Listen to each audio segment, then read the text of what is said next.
نصلی علی رسول الکریم اما بعد اعوذ باللہ من الشیطان الرجیم بسم اللہ الرحمن الرحیم ومن الناس من يعجبك قوله في الحیاة الدنیا ويشهد اللہ على ما في قلبه وهو ألد الخصام فإذا تولى سعى في الأرض ليفسد فيها ويهلك الحرث والنسل والله لا يحب الفساد وَإِذَا قِيلَ لَهُ اتَّقِ اللَّهَ أَخَذَتْهُ الْعِزَّةُ بِالْإِثْمِ فَحَسْبُهُ جَهَنَّمُ وَلَبِئْسَ الْمِهَادُ وَمِنَ النَّاسِ مَن يَشْرِي نَفْسَهُ ابْتِغَاءَ مَرْضَاتِ اللَّهِ وَاللَّهُ رَءُوفٌ بِالْعِبَادِ يَا أَيُّهَا الَّذِينَ آمَنُوا ادْخُلُوا فِي السِّلْمِ كَافَّةً وَلَا تَتَّبِعُوا خُطُوَاتِ الشَّيْطَانِ إِنَّهُ لَكُمْ عَدُوٌّ مُّبِينٌ فَإِن زَلَلْتُم مِّن بَعْدِ مَا جَاءَتْكُمُ الْبَيِّنَاتُ فَاعْلَمُوا أَنَّ اللَّهَ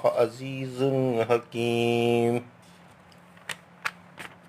هل ينظرون إلا أن يأتيهم الله في ظلل من الغمام والملائكة وقضي الأمر وإلى الله ترجع الأمور۔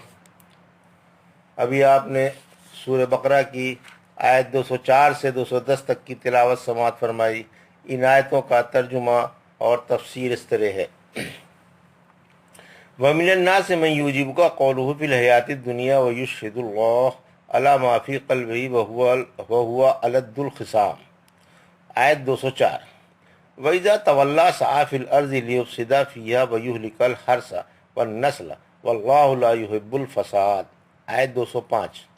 وَإِذَا قِيلَ لَهُ اتَّقِ اللَّهَ أَخَذَتْهُ الْعِزَّةُ بِالْإِثْمِ فَحَسْبُهُ جَهَنَّمُ وَلَبِئْسَ الْمِهَادُ۔ آیت 206۔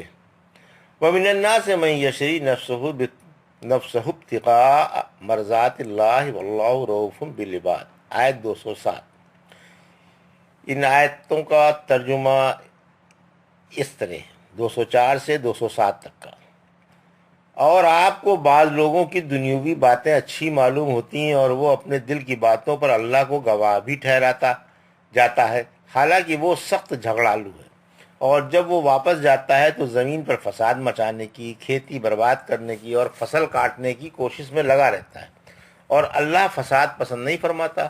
اور جب اس سے کہا جاتا ہے کہ اللہ سے ڈر جا تو غرور اسے اور بھی گناہوں پر ابھارتا ہے۔ اسے جہنم کافی ہے جو انتہائی بدترین جگہ ہے۔ بعض لوگ وہ بھی ہیں جو اپنی جانیں اللہ کی رضا کے لیے بیچ ڈالتے ہیں، اور اللہ بندوں پر بڑا ہی شفیق و مہربان ہے۔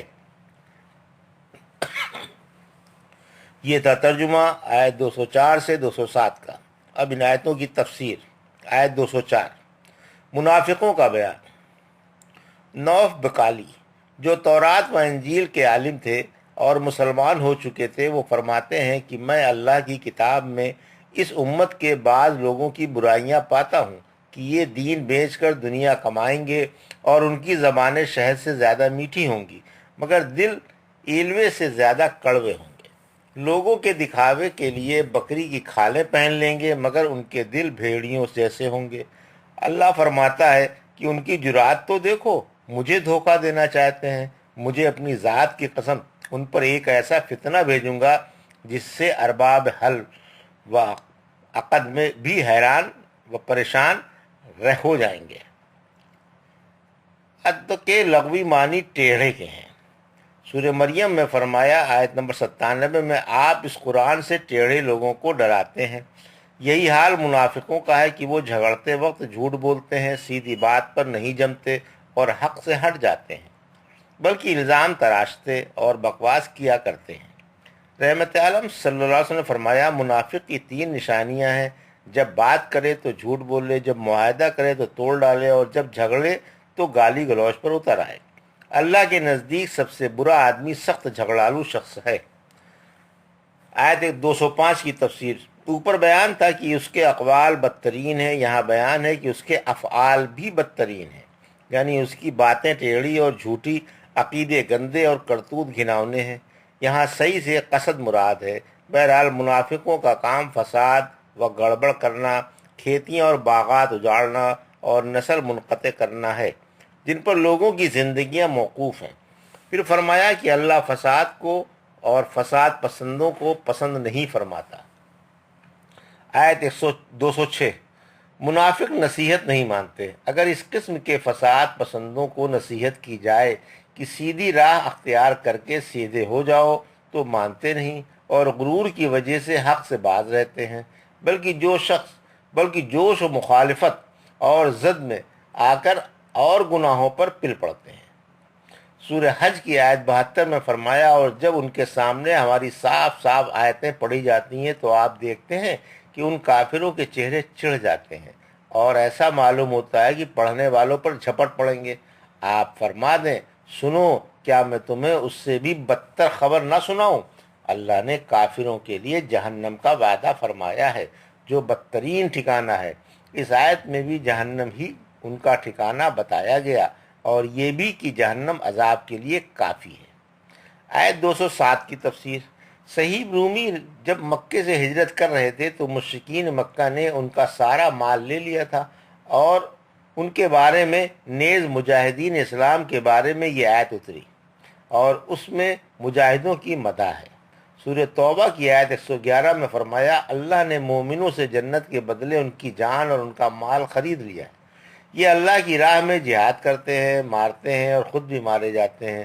تورات، انجیل اور قرآن میں اللہ نے ان سے پکا وعدہ کر لیا ہے، پھر جو اللہ سے کیا ہوا معاہدہ پورا کرے اسے اس کا معاملہ بے مبارک ہو، یہی سب سے بڑی کامیابی ہے۔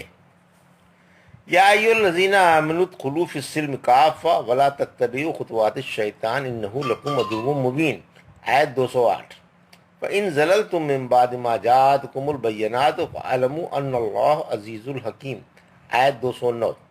ان دونوں آیتوں کا ترجمہ اس طرح: اے ایمان والو، اسلام میں پورے داخل ہو جاؤ اور شیطان کے قدموں کی پیروی نہ کرو، وہ تمہارا قطعی دشمن ہے۔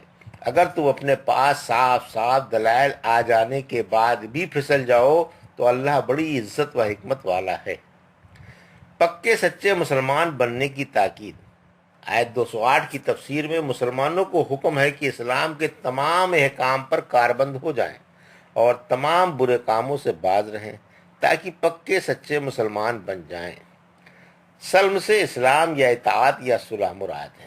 کافہ سے پورے اسلام میں داخل ہو جاؤ اور تمام اسلامی احکام بجا لاؤ۔ ابن عباس طرح فرماتے ہیں، یا ایمان والوں سے اہل کتاب مومن مراد ہیں، کیونکہ اگرچہ وہ مسلمان ہو چکے تھے لیکن توریت کی چند باتوں پر اور سابق شریعت کے چند احکام پر عمل پیرا تھے۔ انہی کے بارے میں اللہ نے فرمایا کہ مسلمان ہوئے ہو تو شریعت محمدیہ صلی اللہ علیہ وسلم کی ہر چھوٹی اور بڑی بات مانو اور تورات و احکام تورات پر اجمالی ایمان لے آؤ۔ کتاب و سنت کے مطابق عمل کرنے کا حکم۔ پھر فرمایا کہ شیطان کے نقش قدم پر نہ چلو، یعنی عبادتیں سنت کے مطابق بجا لاؤ اور کتاب و سنت چھوڑ کر کوئی اور راہ نہ تکو، کیونکہ وہ شیطان کی راہ ہوگی۔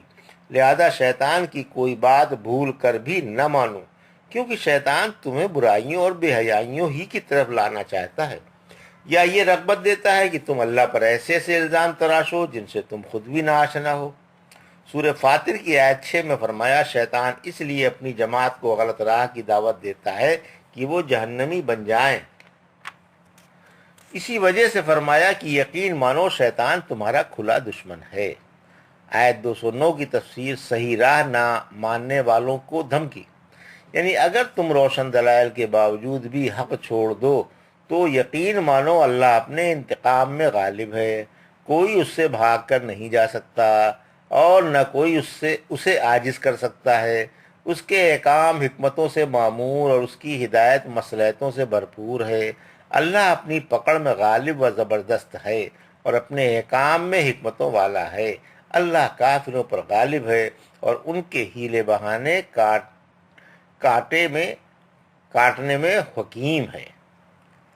هل ينظرون الا ان ياتيهم الله في ظلل من الغمام والملائكة وقضي الامر والى الله ترجع الامور۔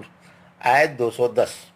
ترجمہ: کیا یہ اس بات کے منتظر ہیں کہ اللہ ان کے پاس ابر کے سایوں میں آ جائے اور فرشتے بھی اور جھگڑوں کا فیصلہ کر دیا جائے اور اللہ ہی تمام کاموں کا مرجع ہے۔ قیامت سے پہلے پہلے ایمان کی دعوت، آیت 210 کی تفسیر میں کافروں کو ڈرایا جا رہا ہے کہ رحمت للعالمین پر ایمان کیوں نہیں لاتے، کیا انہیں قیامت کا انتظار ہے جس دن حق و انصاف سے اگلوں اور پچھلوں کے فیصلے ہوں گے اور عملوں کا پورا پورا بدلہ دیا جائے گا۔ سورہ فجر کی آیت 21 سے 23 میں فرمایا، جب زمین کے ٹکڑے ٹکڑے اڑ جائیں گے اور آپ کا رب اس حال میں آ جائے گا کہ فرشتے صفے باندھے کھڑے ہوں گے، اس دن جہنم بھی کھینچ کر لائی جائے گی، اس دن انسان کی آنکھیں کھلیں گی، لیکن نصیحت کا وقت تو ہاتھوں سے نکل ہی چکے گا۔ سورہ انعام کی آیت 158 میں فرمایا، کیا انہیں فرشتوں کے یا اللہ کے بعد نشانات کے آنے کا انتظار ہے؟ اگر یہ نوبت آ جائے گی تو نیک عملوں کا اور ایمان کا وقت ہاتھوں سے جاتا رہے گا۔ شفاعت والی طویل حدیث میں یہ بھی ہے کہ جب لوگ میدان محشر میں گھبرا جائیں گے تو یک کے بعد دیگرے تمام نبیوں سے شفاعت کی درخواست کریں گے اور سب یہ کہہ کر کہ ہم اس لائق نہیں انکار کر دیں گے۔ سب سے آخر رحمت للعالمین کے پاس آ کر درخواست کریں گے، آپ انہیں تسلی دے کر فرمائیں گے کہ میں رب العالمین سے تمہاری سفارش کرتا ہوں۔ پھر آپ عرش کے نیچے سجدے میں گر پڑیں گے اور جب بولنے کی اجازت مل جائے گی تو آپ صلی اللہ علیہ وسلم مخلوق کی سفارش فرمائیں گے کہ اللہ ان کا حساب لینے کے لیے تشریف لائے، اور اللہ آپ صلی اللہ علیہ وسلم کی سفارش قبول فرمائے گا۔ پہلے دنیاوی آسمان پھٹ جائے گا اور اس کے تمام فرشتے میدان محشر میں آ جائیں گے، اسی طرح یک کے بعد دیگرے آسمان پھٹ پھٹ کر ان کے فرشتے میدان محشر میں جمع ہوتے رہیں گے۔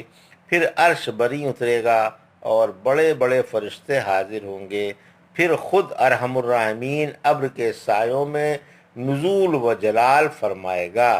اس وقت تمام فرشتوں کی زبانوں پر یہ تسبیح جاری ہوگی، سبحان اللہ ذی الملک و ملکوت، سبحان اللہ ذی العزت والجبروت، سبحان الحی الذی لا یموت، سبحان الذی یمیت الخلائق ولا یموت، سبوح القدوس رب الملائکۃ والروح، سبوح قدوس سبحان ربنا العالی، سبحان ذی السلطان والعظمت سبحانہ ابدا ابدا۔